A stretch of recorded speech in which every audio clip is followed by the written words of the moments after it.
Okay, well, we have a Tektronix 465B with the fancy DM44 voltmeter and time base on top. And this scope has a really interesting problem. So we're looking at a sine wave right now on channel 2. And as we go down in amplitude, you'll notice that channel 2 does a real good job of keeping that all synced up all the way down to just even the smallest amount. So it's nice and synced up. And right now this source switch for the triggering is on channel 2. If I switch to channel 1, you can see what happens. All of a sudden it loses sync. You switch to channel 2 and it syncs up, which it should. You switch it to normal and it syncs up, which it should. Naturally, when you put it on channel 1, it's looking for a triggering pulse from a triggering signal from channel 1, and it's not going to sync up. But here's where it gets a little bit more interesting. If we take this thing and we switch it over to channel 1, and like so, I want to make sure that I'm in the right spot. So now I'm on channel 1, and if I go to normal, you notice channel 1 syncs up real nice. And it doesn't matter how small you go, it stays synced up. But if I choose the triggering source of channel 1, then what happens is as I start going down, you'll notice it loses sync. And it loses sync altogether. And the reason for that, finally it regains sync when you get further up. Now, it'll still sync up on normal. So you might ask yourself, why is this any kind of a big deal? Who cares? Sort of thing. But the fact that it is not syncing up on channel 2, or when you place it on channel 1, and until you get a gigantic signal, there's an issue here with the triggering circuitry. And the triggering circuitry should be working considerably better than this. And although it's working, as you get smaller, you'll notice that you lose it altogether.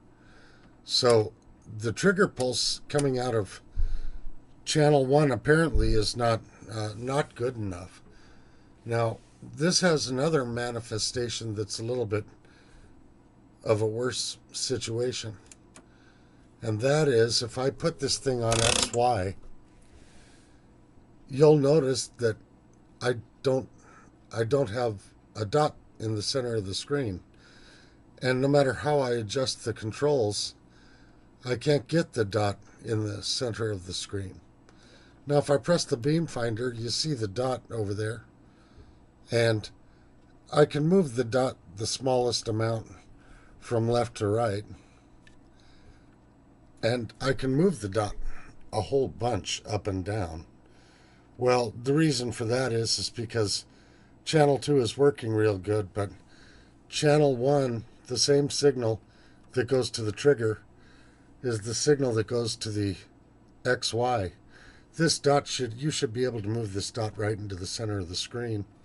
So this has a couple of other ugly ramifications when it's not working right. So what we'd like to do here is we want to get this so that it actually does work correctly, and so that that triggering pulse on channel 1 is good and strong, and that the XY works well also.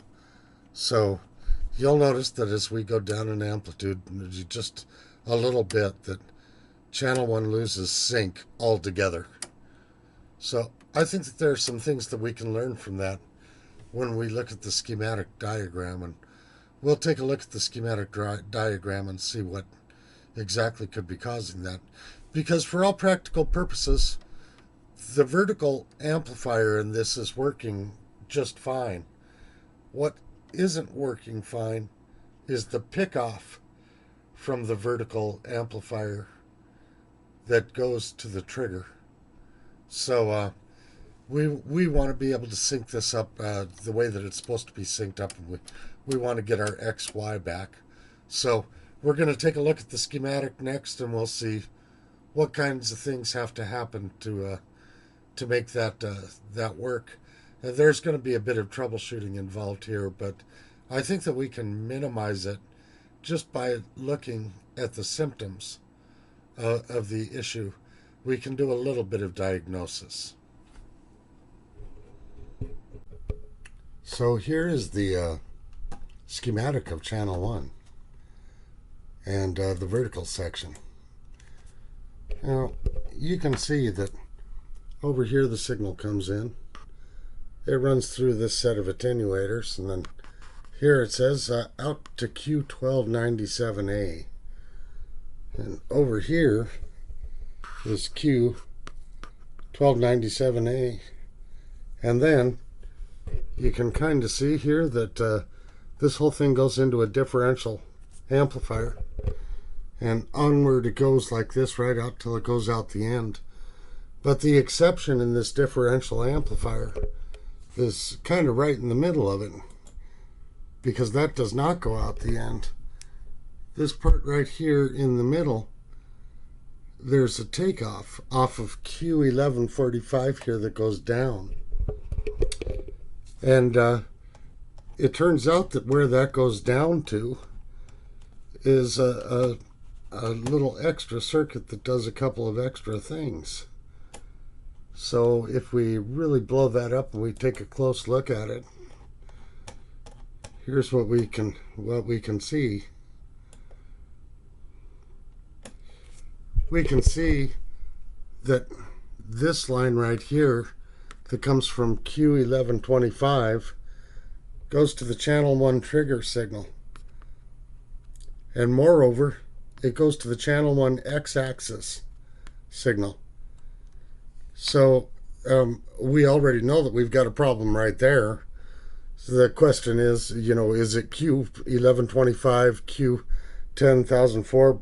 But one of the other things is there's a takeoff off of this line that's Q1028. And that goes to the vertical signal out. Now,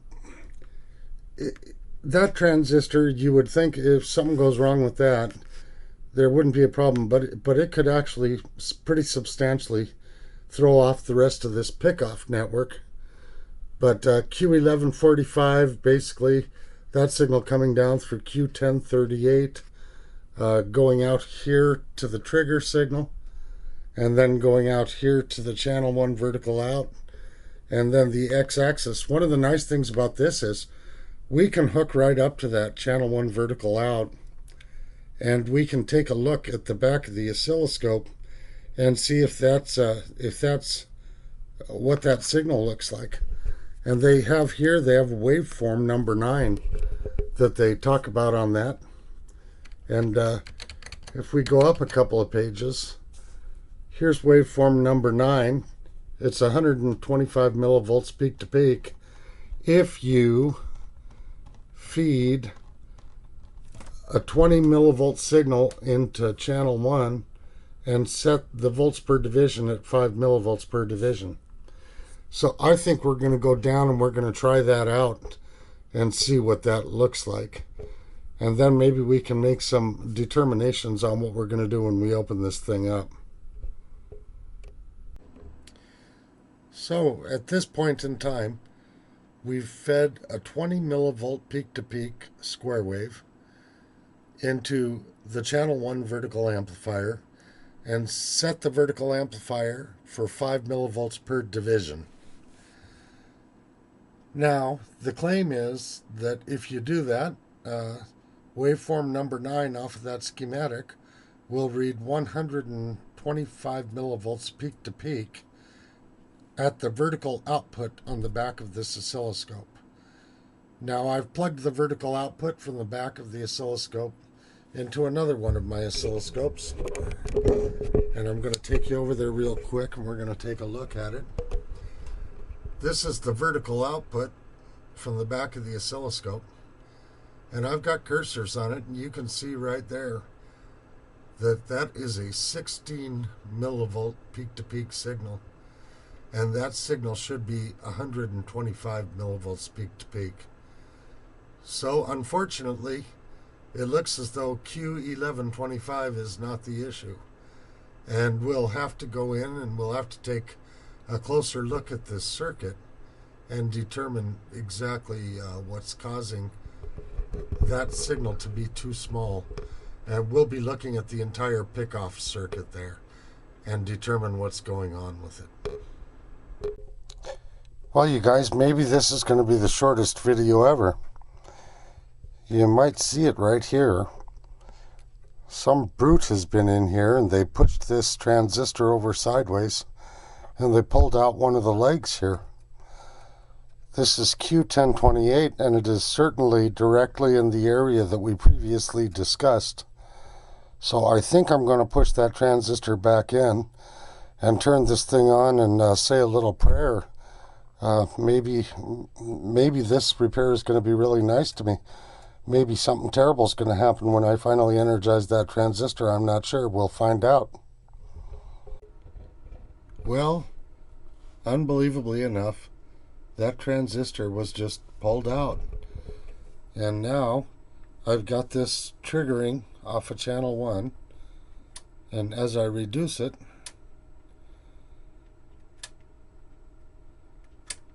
I can reduce it all the way down to here. It's still triggering. It's staying triggered the whole time. So by golly, somebody just pushed over that transistor and pulled it out.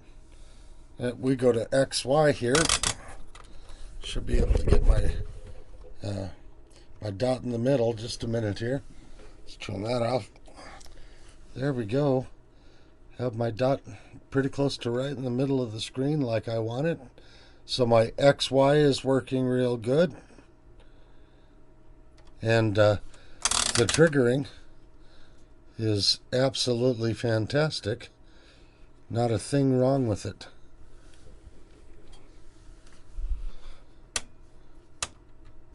It's triggering all the way down to nice and small voltages. So there we are. Oh my gosh. Well, that was easy. It was like pushing the easy switch. I think that the good Lord was taking it easy on me after the last repair I did that was so difficult the whole time. So I think what I'm going to do is I'm going to do some cleaning on these controls and slap this thing back together and put it back up on the bench. I'm pretty pleased here.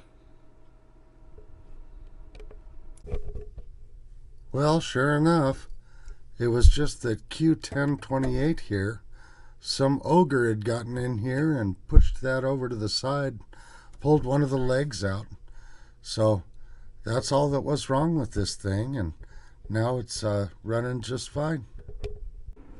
Okay, so here's the 20 millivolt peak-to-peak input on 5 millivolts per division, and here's the vertical out. And the only complaint I would have is I believe that Tektronix meant to put in there 125 millivolts peak, because it's almost exactly that. I believe that they wrote peak to peak in the manual, but it's just about exactly 125 millivolts output. So yeah, problem solved here. This is in real good shape, and it doesn't matter if this thing stays synced up. You can go just as small as you want, and it's still trying to trigger. And in fact, I'll bet I can go smaller than this and still get it to trigger. Yep, look at that. I just got it to trigger that tiny. So yeah, this is impressive. That worked out well. All it was is some ogre bent over that transistor and pulled it out of the socket. Nice, easy fix. Great day. The Tektronix 465B up and running again with good triggering on channel 1.